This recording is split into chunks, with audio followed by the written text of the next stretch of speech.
কখনো ওয়াসা আবার কখনো বিদ্যুৎ কিংবা গ্যাস এসব কাজে রাজধানীতে রাস্তা খোঁড়াখুঁড়ি চলতেই থাকে। এক সংস্থার কাজের পর একই সড়কে নেমে যায় আরেক সংস্থা, ফলে সারা বছরই চলে রাস্তা কাটাকাটি আর সংস্কার কাজ, স্থায়ী হয় না নগরবাসীর স্বস্তিও। এবার পয়ঃনিষ্কাশন কাজে বর্ষা মৌসুমে আরেক খোঁড়াখুঁড়ির ভোগান্তির মুখে পড়তে হবে রাজধানীবাসীকে। ৫০০ কিলোমিটারের বেশি সড়ক কাটতে যাচ্ছে ঢাকা ওয়াসা।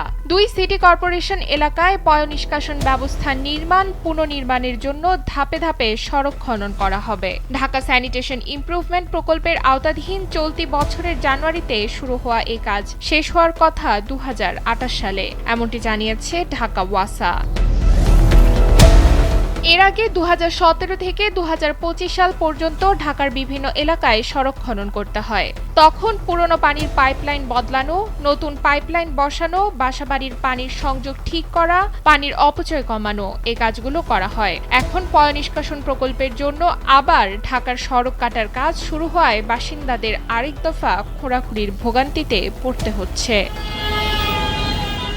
প্রযুক্তিগত জ্ঞানের অভাবে অতীতে একই সড়ক বারবার খুঁড়তে হয়েছে বলে মন্তব্য করেছেন ঢাকা ওয়াসার এমডি আমিনুল ইসলাম। তবে একই রাস্তা যাতে বারবার কাটতে না হয় সেই বিষয়টি গুরুত্বের সঙ্গে দেখবেন বলে জানিয়েছেন। তারা সিদ্ধান্ত নিয়েছেন বাংলাদেশ প্রকৌশল বিশ্ববিদ্যালয়ের শিক্ষকদের সঙ্গে বসে এমনভাবে পরিকল্পনা তৈরির চেষ্টা করবেন যাতে সড়ক বারবার কাটতে না হয়, মানুষের ভোগান্তিও কম হয়।